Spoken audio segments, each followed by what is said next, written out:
con tu voz. Glorifica a Jesús.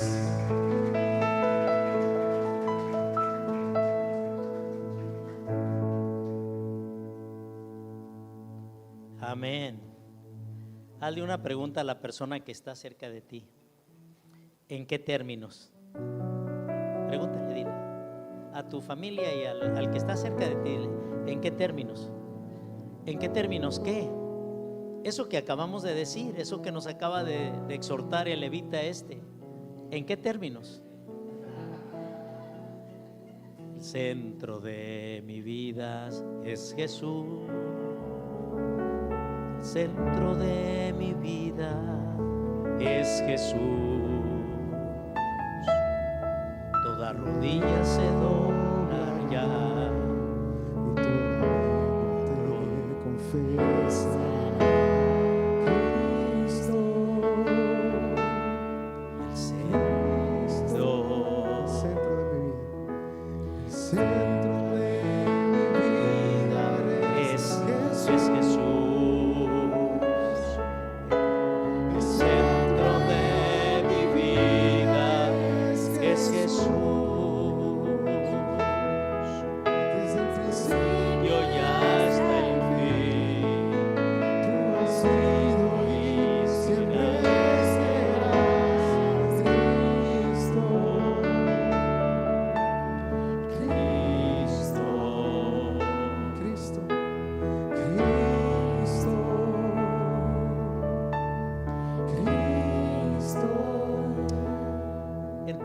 ¿De qué nos gobierna Dios? ¿En qué término nos gobierna Dios? Cuando nosotros empezamos a buscar en qué término debemos amar a Dios, en qué término debemos obedecer a Dios, es la pregunta clave para poder responder a esta canción que estamos entonando. Así como está, cierre sus ojos, vamos a orar. Padre, venimos aquí, Dios, con un corazón dispuesto absolutamente a amarte, a conocerte, a caminar contigo, a tener un tiempo, Señor, de quietud, pero también de ofrecer delante de tu presencia ofrendas de cantos, de gratitud, ofrendas que confiesan, labios que confiesan tu nombre, Señor, y que podemos decir claramente que tú eres nuestro Dios, que a ti te merecemos y te damos toda gloria, toda honra y toda alabanza, Señor. No solo con instrumento de cuerdas, de címbalos, Padre nuestro, de platillos, con mucha alegría, Señor, sino también con las manos levantadas, con nuestros cantos, con nuestras voces, con todo lo que somos, Señor. Pero instrúyenos, Padre, instruye nuestro corazón, instrúyenos para poder experimentar y vivir ese magnífico plan que tú tienes, ese perfecto plan que tú tienes, porque fuera de ti, Señor, no hay ninguna salvación. Padre nuestro, hay tal vez personas que vienen quebrantadas o que están a la distancia escuchándonos con una esperanza, Dios, de que tu Espíritu Santo sane sus cuerpos, sane sus almas, sane sus vidas, sane su economía, sane sus relaciones familiares, sane, Dios, su mundo. Trae esa sanidad, trae esa libertad y esa restauración, Dios, a nivel personal y a nivel de sus relaciones y a nivel de todo lo que ellos hacen. Espíritu Santo, clamamos a ti, clamamos en el nombre de Jesús, creyendo, Dios, que hay una respuesta, pero también con la expectativa, Dios, de un corazón obediente para ti, Dios, un amor por tu nombre, Señor, en Cristo Jesús. Amén. Antes de que usted se siente, quiero leerle Isaías 33:22, que dice: Jehová es nuestro juez, Jehová es nuestro legislador, Jehová es nuestro rey, Él nos salvará. Póngase cómodo, por favor. También quiero citar otras dos porciones de la Escritura. Una que se encuentra en Mateo 5:17, hablando nuestro Señor Jesucristo, dice estas palabras. Dice: no piensen que he venido para abolir la ley o los profetas. no piensen que he venido para abolir la ley o los profetas. No he venido para abolirlos. He venido para cumplir. Y hay otra porción que se encuentra en Romanos 7:12, donde el apóstol Pablo dice estas palabras, o escribió estas palabras.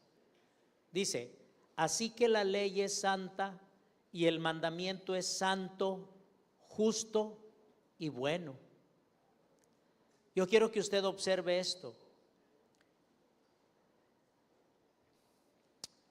porque tenemos una búsqueda, un problema, una necesidad, y es: ¿dónde se encuentra la fuente de la autoridad en la que podemos nosotros apoyarnos para poder realmente tener resultados correctos? Hemos hablado de la necesidad de tener un dominio propio, de la autoridad personal, y también hemos pensado en la búsqueda que como nación hemos tenido con graves problemas. Dentro de las cosas existenciales, transitorias de la vida que están sucediendo en México, una de las cosas más impresionantes es la deconstrucción del orden social y político que conocíamos hasta hace unos meses, años atrás, de una manera que se está desarrollando el establecimiento de otro sistema político en el entorno social mexicano. Hay una materia en Derecho y en Economía que se llama, o que se titula también, Economía Política. Es una forma de decir cuál es la mejor manera políticamente de organizar una sociedad. ¿Cuál es la forma más que da más resultados o mejores resultados? Obviamente en la búsqueda de una sociedad más justa, próspera, que haya menos violencia, que haya menos resultados negativos. Por cierto, entre paréntesis, los de nuestra nación no son muy halagadores. En los últimos sexenios, desde Felipe Calderón, han habido un creciente número de muertes violentas por asesinatos. Se ha disparado enormemente ya no solamente el tráfico de droga, que era ya de una larga data, pero ahora ha bajado a la sociedad mexicana el consumo de drogas, ya no solamente en la clase alta o en los adultos, sino que ha ido descendiendo cada vez más a la clase baja, clases bajas, y entre más niños jóvenes consumen drogas que les destruyen la vida. Es tan compleja la vida, el mundo y la vida, que la mayoría de las personas prefieren evitar pensar en eso. Y tú nada más vive el día, sobrevive, y a ver cómo sobrevives, y tú échale para adelante. El consejo es un consejo existencial para enfrentar una vida tan compleja. Sin embargo, es ineludible el quebranto en la vida de las personas. Diariamente, la voz de esa desesperanza, ese quebranto y esa falta de carácter para poder enfrentar la vida se desborda a nuestros lados. Personas fracturando sus matrimonios, personas deprimidas, personas sin saber por dónde tomar el rumbo, revelan que es un momento de alta crisis. Por esta razón es que me ocupa este tema. ¿Cuál es la manera de tener resultados? ¿Cuál es la manera de tener respuestas para nuestros problemas? En mi análisis, en el análisis de un servidor, en mi estudio personal, en mi indagatoria, yo definitivamente le atribuyo una gran responsabilidad a la iglesia, no a la iglesia fulana o sotana, a la iglesia como conjunto, a la iglesia como elemento en la sociedad, en la comunidad. ¿Por qué tiene una gran responsabilidad la iglesia? Porque es la parte moral o es la parte, el órgano social que le está diciendo a la comunidad cuál es la manera correcta de vivir. Por eso ubico gran responsabilidad en la iglesia, en los pastores, en los líderes y en quienes proclaman de parte de Dios un mensaje. Y eso es exactamente lo que nos lleva a comprender que el problema ha sido mal planteado, porque se ha planteado que la autoridad nadie la pone en entredicho, ni tampoco la ley. Los legisladores están haciendo leyes, los hombres creen en las leyes, pero la pregunta no está bien planteada, sino más bien es ¿cuál es el origen, la fuente de esa ley y de esa autoridad? ¿A qué se le atribuye la fuente, de dónde emana la ley que luego se abraza como la forma correcta de evaluar, de juzgar las cosas? Creo que ahí es donde está, en esa coyuntura es donde está el problema de muchos, de la mayoría de las personas, tanto cristianos como no cristianos, porque ubican la fuente de la ley sin decirlo en todos los lugares menos en Dios, en todos los lugares menos en Dios. Por esta razón es que le atribuimos autoridad y queremos entender que necesitamos someternos a la autoridad, pero no en la autoridad revelada por Dios, sino en la autoridad como un concepto útil, un concepto pragmático, pero no analizamos de dónde provino esa autoridad. Por eso cito a Isaías 33, 22, porque la identidad de pueblo de Dios, la identidad de ser pueblo de Dios está muy ligada a la fuente que se le atribuye a la autoridad. Déjeme citar otra porción de la Escritura, Éxodo 20, 1 y 3. Y habló Dios todas estas palabras diciendo: Yo soy Jehová tu Dios, que te saqué de la tierra de Egipto, de casa de servidumbre. No tendrás dioses ajenos delante de mí. Esta declaración en Israel se le conoce como Shema, o la declaración de Dios, la declaración de este señorío. ¿Qué es lo que revela esta declaración? En primer lugar, declara que Dios es el Señor absoluto y autoexistente. O sea, en otras palabras, por eso se define como yo soy el que soy. Yo soy, el gran yo soy, atribuyendo una no creación. Dios no fue creado. Y este es el primer punto de la declaración del Shema Israel, el sentido de que el Señor Dios es diferente a toda la creación. En segundo lugar, le recuerda al pueblo de Dios que Él es su Salvador y que por tanto la relación con Él, con el Dios de esa declaración, es una relación realmente establecida en la gracia de Él. Es un favor dado por Dios, no es un favor procurado por el hombre, ni provocado por el hombre. En realidad es Dios dando esa gracia. En tercer lugar, que como consecuencia de este señorío declarado y de esta gracia declarada, es necesaria la ley dada de ese Dios a ese pueblo. Esta es la realidad de esta declaración, y por esta razón es que Israel tenía muy claro el papel que tenía la fuente de la ley y la ley en su papel propio. El problema de la ley con Israel no fue la ley. El problema de Israel con la ley fue la tergiversación del uso de la ley. No solamente de entender la ley como si fuera un medio de salvación, que ese es el error central de Israel, sino también la tergiversación de los conceptos en sí mismos, que fueron a los que golpeó Jesucristo cuando Él viene en carne y empieza a confrontar al Israel de su tiempo.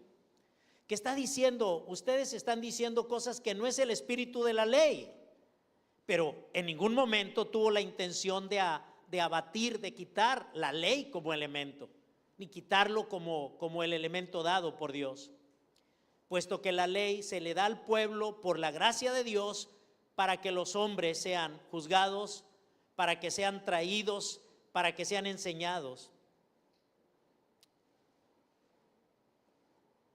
La ley, por lo tanto, no nos salva, no es para la salvación, pero sí es una consecuencia de la gracia en la bendición del pacto y en el establecimiento para poder ser un pueblo distinguido de los demás pueblos.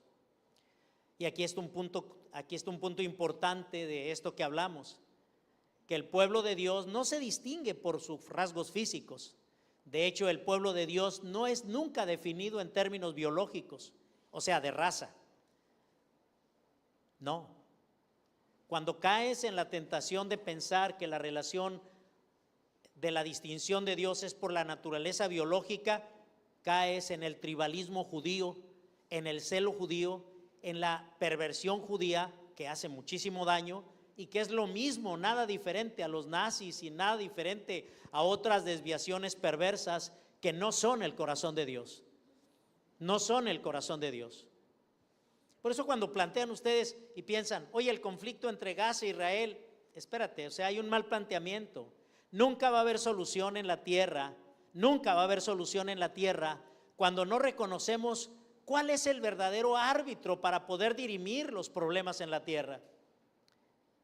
Tanto problemas personales como de las instituciones más elementales como la familia o la sociedad o el estado civil o la economía, no vamos a tener respuestas, no hay forma de solucionármelo, créamelo.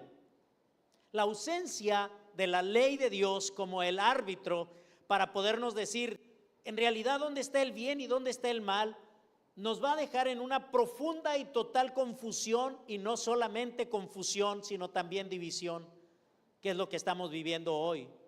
Los negros acusando a los blancos acusando a los negros, las mujeres acusando a los hombres acusando a las mujeres, los hombres tratando de ser mujeres, las mujeres tratando de ser hombres, y toda esta confusión, tanto psicológica, epistemológica, del conocimiento, de las ideas y de todo esto, nace precisamente por esto, de la traición y del alejamiento deliberado del concepto de la ley de Dios. ¿En qué se apoya? ¿Acaso se teje en el vacío? No existe vacío. O sea, o se elige a la ley de Dios o se elige algo más. O sea, no se puede vivir en la existencia humana en un absoluto vacío. No existe el absoluto vacío. Por lo tanto, tampoco existe la neutralidad. Bueno, y entonces, ¿qué es lo que tenemos y por qué estamos en esta condición? Pues porque tenemos a un humanismo que riñe contra la fe cristiana bíblica o judeocristiana y que establece otro fundamento distinto a la palabra de Dios. ¿Cuál es? El humanismo. El humanismo clásico, el humanismo griego. Finalmente el humanismo es el que dice y riñe y dice, no es la ley de Dios, es algo más distinto a la ley de Dios y esta es mi propuesta. ¿Y cuál es la propuesta? Al final, la gran pregunta es, ¿de dónde brota la ley? Esta es la gran pregunta. No es la ley en sí, es ¿de dónde brota la ley y cuál es la naturaleza de la ley? Eso quiero que usted lo vea. Porque el humanismo no teje en el vacío, el humanismo propone una ley alterna a la ley de Dios. ¿Cuál es y por qué se vende como pan caliente? Pues simplemente porque vende la idea de que el hombre puede ser su propia ley. O sea, en otras palabras, el hombre es la medida del hombre, decía Rousseau. O las raíces de la Revolución Francesa o de la Revolución Mexicana o de la Revolución Bolchevique o de cualquier revolución en la tierra va a tener como fundamento esencial este elemento. Vamos a sustituir la ley de Dios por algo distinto a la ley de Dios, que es la ley personal humana del hombre. Por esta razón es que cuando escuchamos la voz de Dios en la palabra y en la mayoría de las iglesias no se expone el papel de la ley, en la mayoría de las iglesias no se expone una tesis que justifique por qué Dios dio la ley. Normalmente se desecha la ley y luego se abraza la tesis, aquella tesis entre cristianos muy popular, que es oponer la ley contra la gracia. Eso es una desviación muy común en los cristianos, que la ley se opone a la gracia, y con esto justifican toda clase de aberraciones, de blasfemias y de mentiras y de todo, porque la ley no está vigente, dicen ellos. Cito nuevamente a la palabra de Dios. Estos pues son los mandamientos, estatutos y decretos que Jehová vuestro Dios mandó que les enseñe, para que los pongan por obra en la tierra a la cual ustedes van a poseer, van a pasar para tomarla. Y luego dice, punto y coma, para que temas a Jehová tu Dios, para que temas. La ley es un instrumento que te educa a tener temor de Dios. Quita la ley de Dios y quitas el temor de Dios. Dice, para que temas a Jehová tu Dios, guardando todos sus estatutos y sus mandamientos que yo te mando, tú y tu hijo y el hijo de tu hijo, todos los días de tu vida, para que tus días sean prolongados. Oye pues, oh Israel, y cuida de ponerlos por obra, para que te vaya bien. ¿No lo escuchó? Dile a la persona que está cerca de ti, por favor, no es para que seas infeliz, no es para que seas desgraciado, no es para que seas quebrantado, fracasado, enfermo, miserable, pobre y arrastrado. ¿Para que seas qué? Próspero, para que prosperes, para que salgas adelante, para que tengas resultados positivos, para que tengas tu contundencia en la manera en que haces las cosas y tengas una tremenda prosperidad. No está hablando de la prosperidad metafísica de la que se habla por confesión. Está hablando de la obediencia ética al mandamiento. Está hablando de que si tú haces esto, te va a producir este resultado. Por esto los cuestionamientos profundos que tenemos que hacernos en este tiempo sobre el concepto ético que se nos está imponiendo como ley.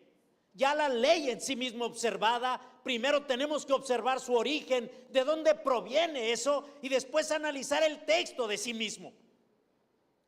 Hoy la mayoría de los hombres son seguidores del Marqués de Sade. Su santo adorado hoy es el Marqués de Sade, el cual practicaba y creía en el incesto, en el suicidio, en el abuso sexual, en la pedofilia, en la mentira, en el engaño, en el asesinato, y lo consideraba no solo un derecho, sino era el máximo derecho que el hombre podía tener. Hacer lo contrario, y la virtud cristiana para el Marqués de Sade era exactamente lo contrario a la virtud. Era una blasfemia, era una mentira, un engaño. Por eso cuando usted mira 190,000 asesinatos en México, o usted mira la clase de conducta que hay en el mundo, usted no puede dejar de entender que las raíces filosóficas, teológicas, no son la ley de Dios, no son la palabra de Dios. Es una fe atea, es una fe antitética a la palabra de Dios. Es una cosmovisión rival que contradice exactamente la ética y la moral judeo-cristiana. Oye pues, oh Israel, y cuida de ponerlos por obra, para que te vaya bien en la tierra que fluye leche y miel, y que te multipliques, como te ha dicho Jehová, el Dios de tus padres. Esto está en Deuteronomio capítulo 6 del 1 al 3. ¿Cuáles son las implicaciones de entender el papel que juega la ley de Dios? ¿Cuáles son las implicaciones de entender la fuente? Ya no la ley, no estamos analizando la ley en primera instancia, estamos analizando la importancia de detectar la fuente de la ley, la fuente del concepto de ley. A ver, Natividad, solo para contrastar, danos un ejemplo de algo distinto. Los legisladores actuales, senadores, diputados, parlamentarios, que sacan leyes. Es ley, sí pues, es ley. Ley que pretende ser obviamente coaccionante, obviamente vinculante, Obviamente que le van a hacer después de su concepto de ley al criminal según ese concepto criminal. Es terrible. O sea, no es secundario y directo a la cultura. ¿Cuáles son las implicaciones? Primero, el propósito al dictar estos mandamientos es despertar el temor a Dios, primero y antes que cualquier cosa, y que el temor de Dios estimule la obediencia. ¿Cómo? ¿Debo obedecer a Dios por amor y por temor y por amor? Desde luego. ¿Cuál es la razón? Dios es Dios, es absoluto, es Señor, es legislador.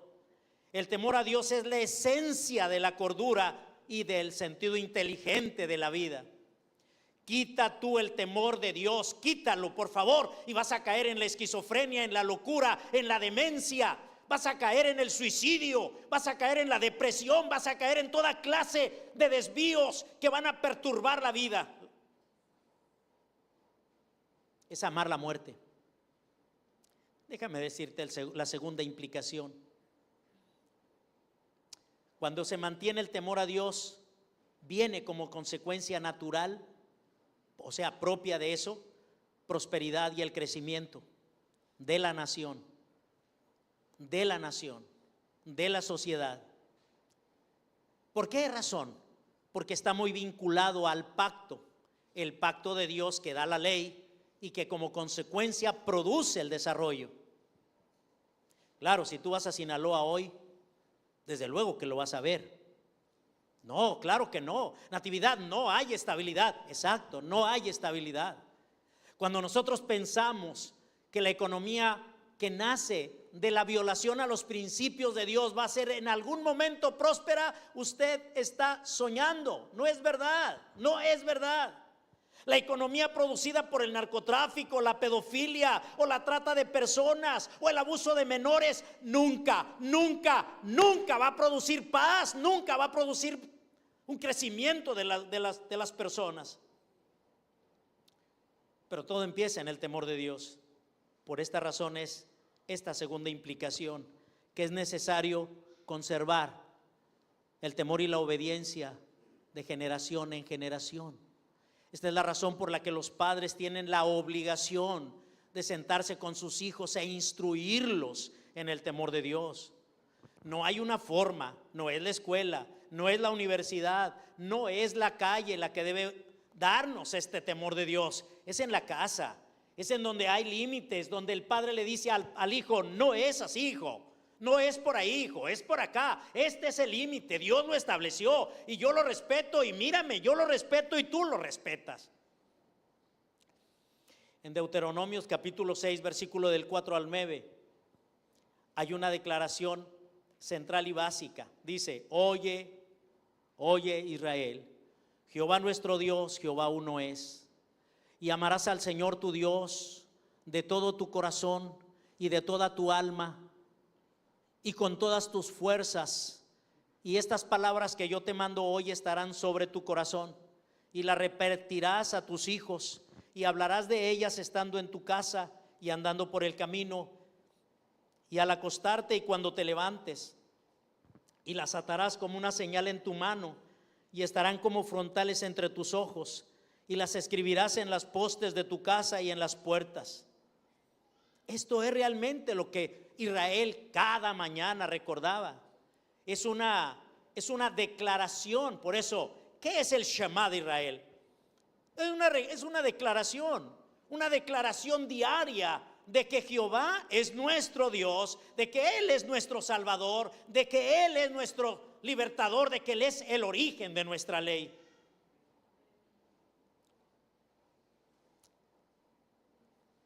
Ahora pues, oh Israel, Deuteronomios capítulo 10, 12 y 13. Ahora pues, Israel, ¿qué pide Jehová tu Dios de ti?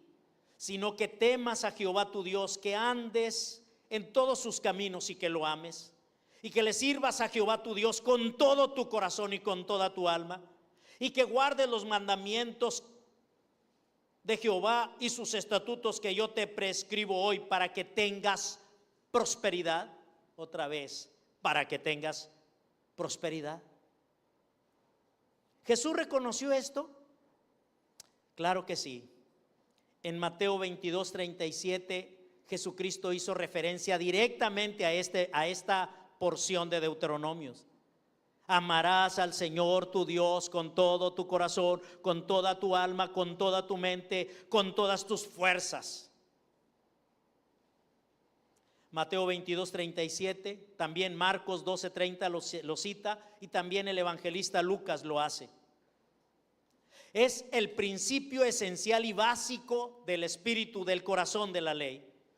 La premisa básica de esto es: oye, oh Israel, Jehová nuestro Dios uno es.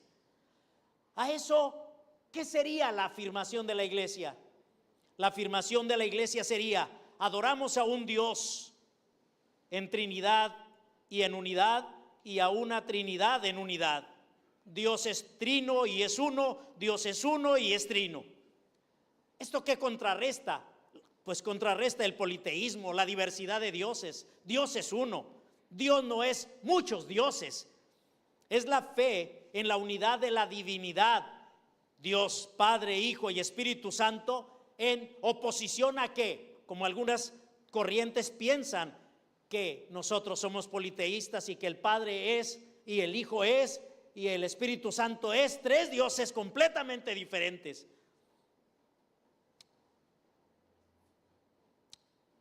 Es muy serio, la verdad, cuando nosotros ubicamos el papel que juega el origen de la ley.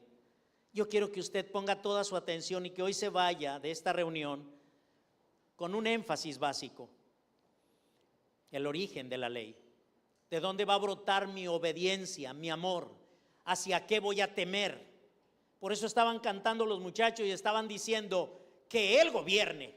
¿Cuántos dicen amén? Amén. Que Él gobierne nuestra familia. ¿Cuántos dicen amén? Amén. Que Él gobierne nuestra nación. ¿Cuántos dicen amén? Amén. Que Él gobierne nuestras vidas. ¿Cuántos dicen amén? Amén. Pero la pregunta es, no es el énfasis que Él gobierne. La pregunta y en el conflicto humano es, ¿bajo qué?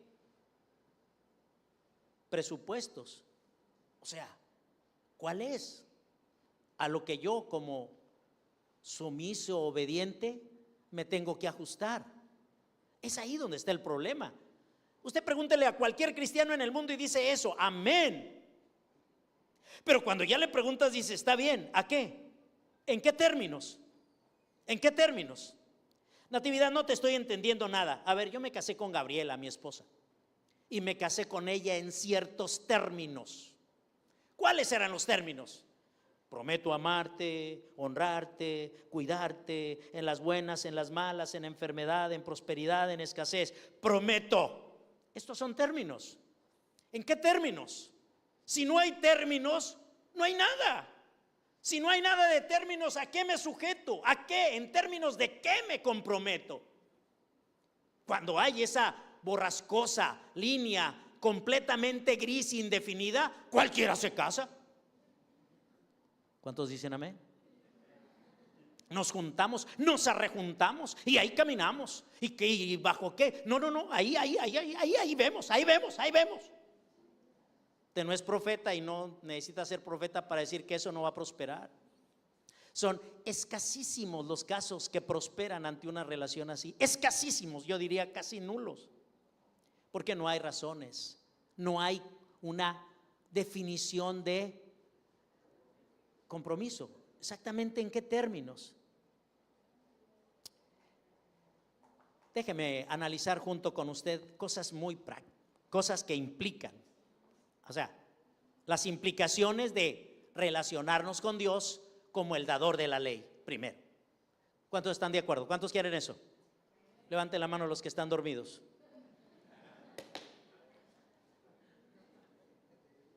Déjeme decirle las implicaciones, porque cuando yo me iba a casar, a mí mi suegro me dijo, ¿ya la viste bien? Sí, pega, Ay Dios, me puse los lentes. Sí, le atoro. A ver, lo que cueste, órale pues. O sea, en otras palabras, nunca existe una relación sana si no hay cuentas claras. En la economía dicen, las cuentas claras Las amistades muy largas. A ver, ¿bajo qué condiciones nos vamos a relacionar? Pues ahorita lo primero que queremos quitar, queremos derribar el mito de la neutralidad, el mito del universalismo. Oh, Dios ama a todos, todos los ama. Dios los ama, sí, Dios lo ama, Dios es misericordioso.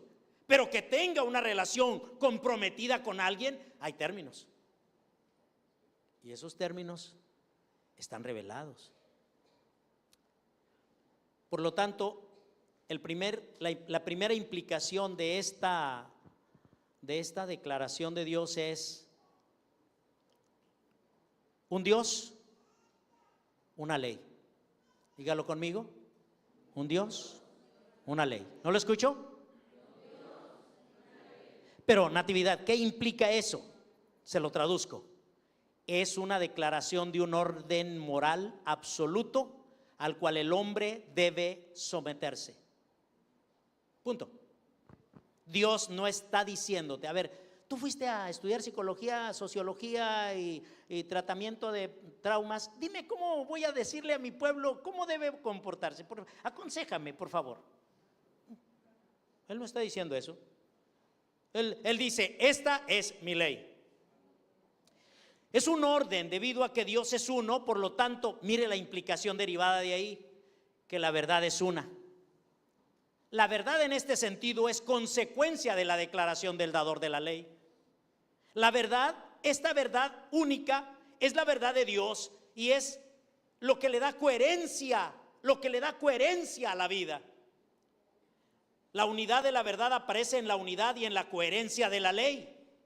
O sea, en otras palabras, el legislador tuvo que haber diseñado todo el paquete completo e integral. Súper. A ver, entonces cuando yo violo el primer mandamiento, ¿también violo el 10º? Sí, porque ofendo al legislador. La ofensa no es por el mandamiento. La ofensa es contra el legislador. El legislador es el que es afrentado. El legislador es el que es descalificado. El legislador es el que se convierte en ser juzgado. Este es el gran pecado del humanismo. El gran pecado del humanismo es la pretensión de ser Dios y de desplazar a Dios para ocupar Él el lugar.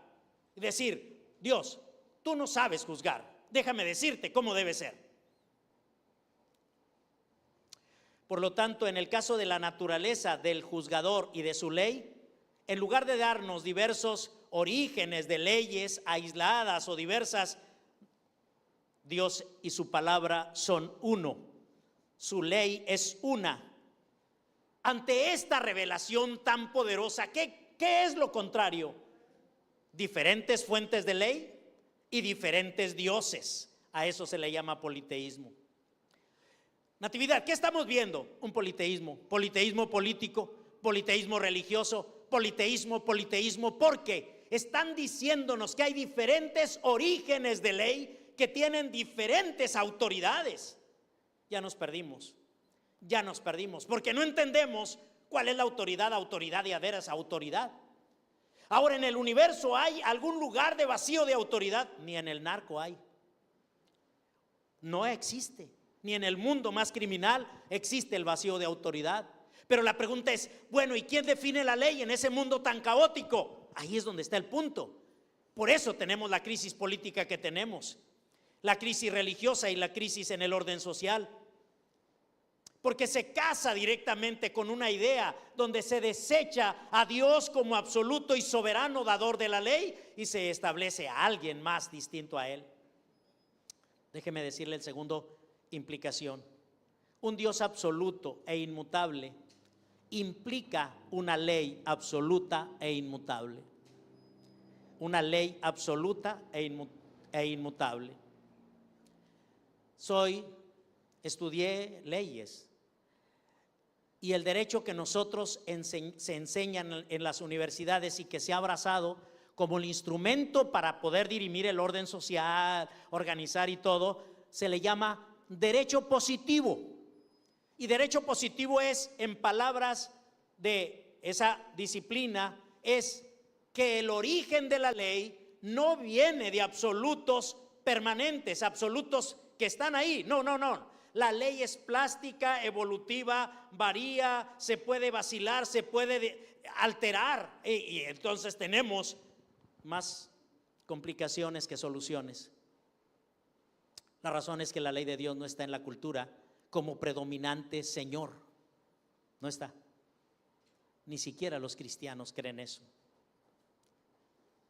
La confusión en la confusión en la procuración de justicia nace de que la ley de Dios como absoluto moral no es la base del derecho. No es la base del derecho. Pero Natividad, ¿alguna vez fue los absolutos morales la base del derecho? Ahí le va un bombazo. Todas las comunidades, sociedades que abrazaron la ley de Dios como el fundamento presuposicional para poder definir su ley, todas prosperaron. Todas prosperaron. Toda prosperidad en la tierra ha provenido o ha venido cuando los hombres han abrazado los absolutos de Dios y han respetado los absolutos de Dios aplicados a su orden social. De otra manera, no hay prosperidad, ni justicia, incluyendo la parte económica. Déjeme decirle una tercera implicación de la declaración del Shema Israel. Una ley requiere obediencia total, inmutable e incondicional. No hay forma de decir, yo soy hijo de Dios, pero no estoy de acuerdo contigo en eso, Dios. Tampoco en aquello, Dios. Tampoco en aquello otro, A ver, Dios, yo no estoy de acuerdo con esto y con esto y con esto. Dice Dios, arráncale la página a la Biblia, porque es mi mandamiento. Oye, pero es que no estoy de acuerdo porque racionalmente yo no lo entiendo. La revelación de Dios dice, y amarás a Jehová tu Dios de todo tu corazón y toda tu alma y con todas tus fuerzas. Y por cierto, el Talmud traduce fuerza como dinero. ¿Qué? Que el Talmud, cuando hace la traducción de este texto, dice, y con todas tus fuerzas, lo traduce como dinero. O sea, si tú lo dijeras traducido sería, y amarás a Jehová tu Dios de todo tu corazón y de toda tu alma y con todo tu dinero. No lo toques eso, Natividad, porque eso no está en la Biblia. La cuarta implicación, déjeme decirle el cuarto principio que implica la Shema. Deuteronomio 6, 7, 9 dice, la instrucción, lo puede referenciar, la instrucción en la ley es básica e inseparable de la obediencia a la ley y la adoración. O sea, no existe una verdadera adoración, adoradores, cantantes, hermanos, si no hay instrucción de la ley. No existe una verdadera adoración que no nazca de una instrucción del concepto ético y moral de Dios. Wow. Por eso me parece estar escuchando muchísimos cristianos que dicen que vencen a demonios con adoración, pero no pasa nada. Pero ¿por qué no pasa nada? Es que por más que adoran y que dicen que adoran, no hay una gestación de transformación de la comunidad y de la sociedad. ¿Por qué razón? Porque no es en términos del concepto ético y moral de la ley. Bueno, y todo eso que hacemos, mucho de esto nace de una buena intención. ¿Es malo? No es malo, pero no es de la ley. Toda adoración debe tener una profunda base bíblica. Lo contrario se llama apostasía. Porque Dios demanda y requiere que la mente y la acción, la familia y el hogar, la visión del hombre y su trabajo, todo literalmente sea visto desde la perspectiva de la ley revelada. Déjeme decirle una quinta implicación. Se debe recalcar que la gracia de Dios, en realidad, la contestación a la gracia de Dios es el amar la ley, como dice el Salmo 119 y el Salmo 19. Mucha gente está en ese conflicto, dice, es que no estamos bajo la ley, Natividad. No estamos bajo la ley, estamos bajo la gracia. Dime qué implica estar bajo la gracia y no bajo la ley. Llegar tarde, no pagar diezmos, adulterar y no va a pasar nada, decir mentiras y no pasa nada, hacer todo lo que sea, que al cabo yo estoy bajo la gracia. Mira, me arrepiento y voy otra vez ante Dios y le digo, Dios, perdóname. Y ya, se acabó. Estamos bajo la gracia, no estamos bajo la ley, Natividad. Además de eso, la ley era muy dura y no se pudo cumplir, Natividad. Es durísima la ley. Si usted estudiara, tan solo estudiara las implicaciones de la gracia y lo que implica, usted se aterraría de lo que Dios le demanda más. En realidad, la gracia no se opone a la ley. Déjeme darle un ejemplo bíblico. Israel fue salvo por gracia en Egipto. ¿Cuántos dicen amén? Gracia fue dada a Israel en Egipto. ¿Cuántos dicen amén? O sea, Israel no se agarró a moquetazos con los egipcios y los derrotó ellos y sacaron la espada y pelearon contra los egipcios y ganaron. Eso hubiera sido liberación por medio de la fuerza de Israel. No. Ellos eran esclavos, estaban desarmados, no tenían posibilidad de salir. Y se aparece Jehová Dios y empieza a mandar plagas. Manda a su profeta Moisés, le dice a Faraón: deja ir a mi pueblo, no quiere, se endurece. Dios lo quebranta hasta el último momento de matarle al primogénito, todos los primogénitos de Egipto. Y entonces dicen: váyanse. Israel no fue liberado por fuerza propia. Israel fue liberado por la gracia de Dios. 1, 2, 3, por la gracia de Dios, no de otra manera. La gracia de Dios es un favor inmerecido. ¿Sí? Ya salió. Ya somos salvos por gracia. Exactamente allá afuera, ahí frente al monte Sinaí, le dice Dios a Moisés: sube, voy a hablar contigo. Y firma en una piedra, en unas tablas, el concepto de ley y le dice: dáselo a mi pueblo. Esta es la manera en que van a vivir en la tierra que van a entrar para poseerla. No pueden heredar si no observan esto. Esto es lo que los va a hacer diferentes a los pueblos que los rodean. Esto es la garantía de su prosperidad. Deuteronomios capítulo 28 dice: y estas bendiciones te sobrevendrán. No, yo no quiero. Yo quiero violar la ley y no me quiero someter a nadie. Yo me gusta tirar basura, pasarme el alto, rebasar por la derecha y hacer trampa y hacer todo lo que sea. Dios, no me interesa la ley. Está bien. Vas a empezar a ser esclavo otra vez. Y se vuelve nuevamente a la esclavitud. La gracia nunca se opone a la ley, grábeselo. La ley es la contestación a la gracia. Natividad, y entonces, ¿a qué se opone la ley? La ley se opone, como la gracia, se oponen a la maldad. La antítesis a la ley es el pecado, no la gracia. La antítesis del pecado, de la ley, es el pecado, no la gracia. O sea, usted ama la ley o ama el pecado, pero nunca diga: yo amo la ley, yo amo la gracia y no puedo amar la ley. O amo la ley o amo la gracia. No es el planteamiento correcto, es: amo la ley o amo el pecado. Si yo amo el pecado, obviamente voy a odiar la ley, porque el pecado siempre va a producir corrupción en mi corazón y en mi alma. Déjeme decir un número 6. Y es el hecho de que Dios es un Dios celoso.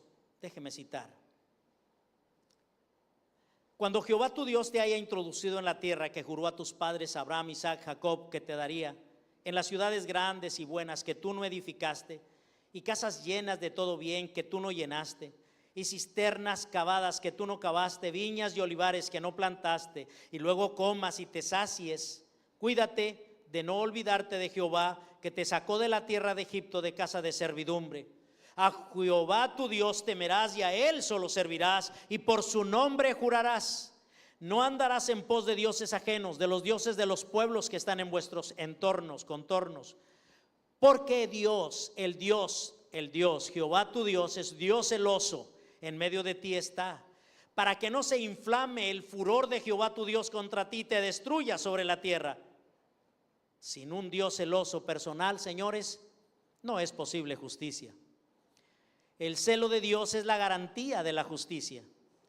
Una justicia de la cual clamamos en México, sin ese Dios de la Biblia, es literalmente imposible.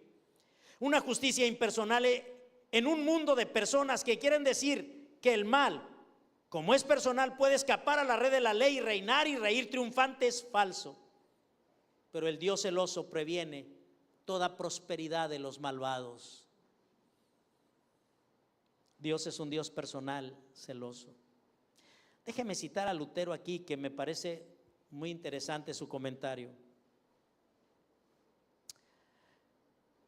Lutero dice: juras, por consiguiente, juras por el nombre de Dios si relacionas a Dios con eso por lo que juras y lo captas en el nombre de Dios. De otra manera no jurarías si supieras que le desagrada.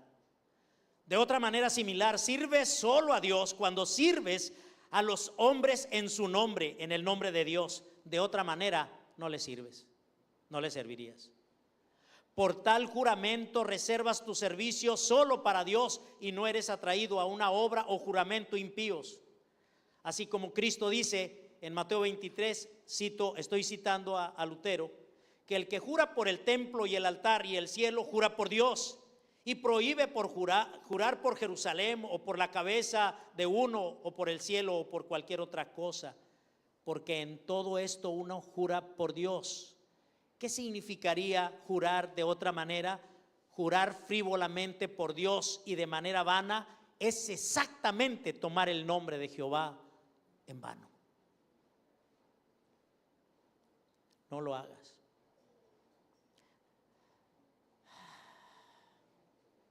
Déjeme ir terminando porque ya el tiempo se nos fue. No tentarás a Jehová tu Dios como lo tentaste en Masá. Guardad cuidadosamente los mandamientos de Jehová vuestro Dios y sus testimonios y sus estatutos que te he mandado, y haz lo recto y lo bueno ante los ojos de Dios, para que te vaya bien y entras y poseas la tierra buena que Jehová juró a tus padres, para que él arroje a tus enemigos de delante de ti, como él ha dicho. Este séptimo principio, por tanto, esta última verdad, es por tanto que se prohíbe que se pruebe a Dios por incredulidad. Poner a prueba a Dios. La ley de Dios es la prueba para el hombre de parte de Dios. Cuando el hombre viola esto, entonces el hombre presume ser Dios y pone a Dios a prueba a través de poner a prueba su palabra revelada. Tentar o probar a Dios tiene otras implicaciones y muy severas. Tentar a Dios es muy serio. Tentar a Dios es como decirle a Dios: ¿sabes qué, Dios? Tú no eres Dios. A ver, pruébame que tú eres Dios. Pruébame, Dios. Hay muchísima destrucción en nuestros días alrededor nuestro y no sabemos de dónde proviene. Oye, pero ¿por qué me deprimo tanto? Déjame hacerte una pregunta. ¿Dónde está la ley de Dios en tu corazón? ¿Dónde está? No, yo no tengo la ley de Dios en mi corazón. Yo ya fui al psicólogo, al psiquiatra, y me dice que mi síndrome es por esta desviación que, según Freud, yo provengo. Y echan todo un rollo.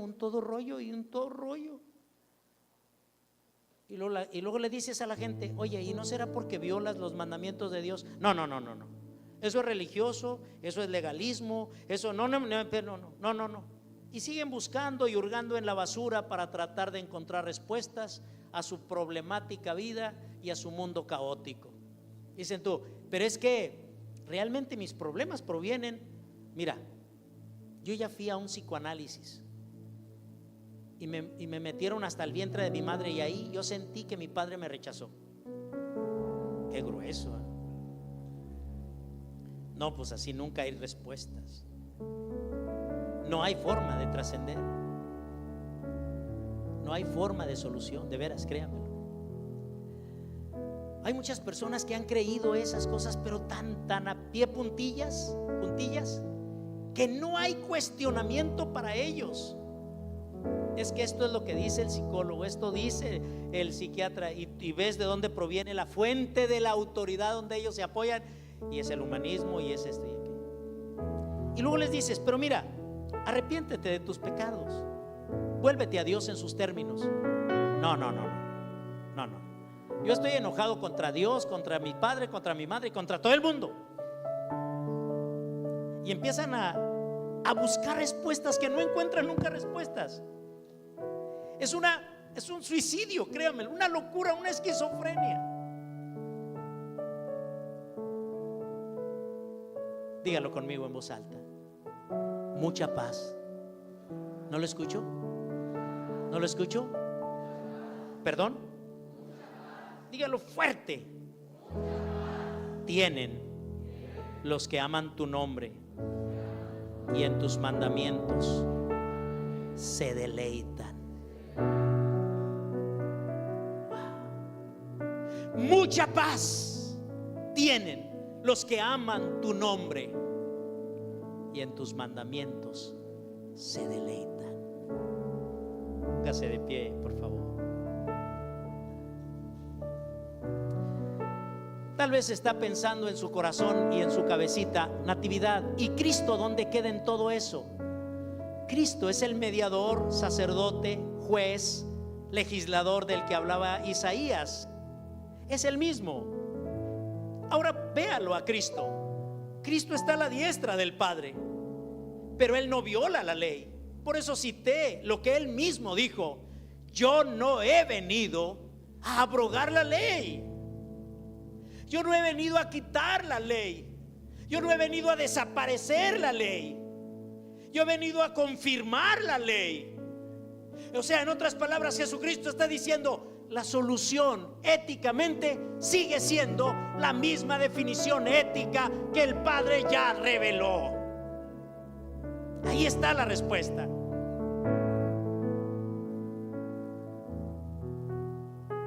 Para todo, Natividad, para todo, vas a empezar a entender cómo salir de tus deudas.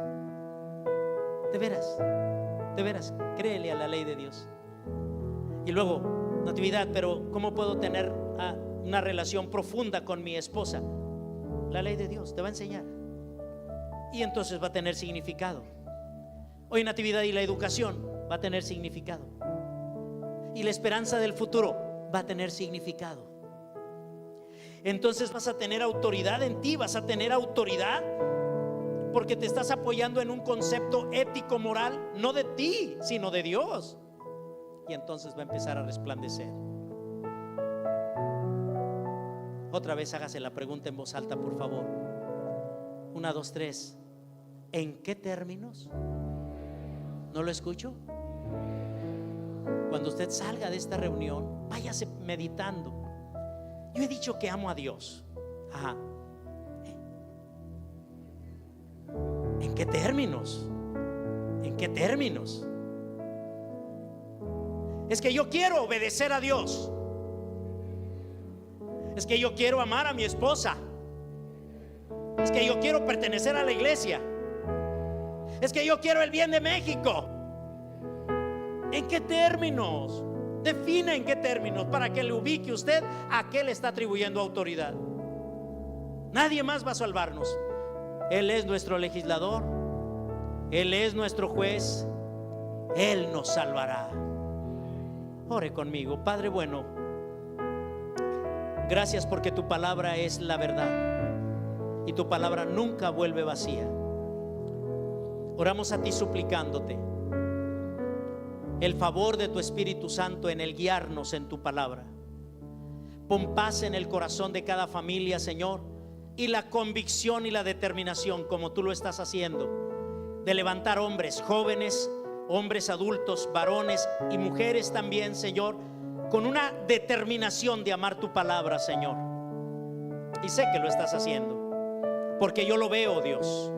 Porque tu palabra cada vez está enraizándose cada vez más en personas y están produciendo un fruto diferente, Señor. Una clase de personas madura, adulta. Una clase de personas que se comprometen, Señor. Una clase de personas que no están como niños llevados por vientos de doctrinas de aquí para allá, Señor, sino que están creciendo bajo la gracia tuya. Padre nuestro, encomendamos en tus manos lo que somos, lo que tenemos, lo que hacemos, lo que pensamos, y en tus manos está nuestra familia, la iglesia, en tus manos está la nación, Señor, y suplicamos tu gracia y tu favor. A ti te damos la gloria y toda la honra en el nombre de Cristo Jesús. Amén.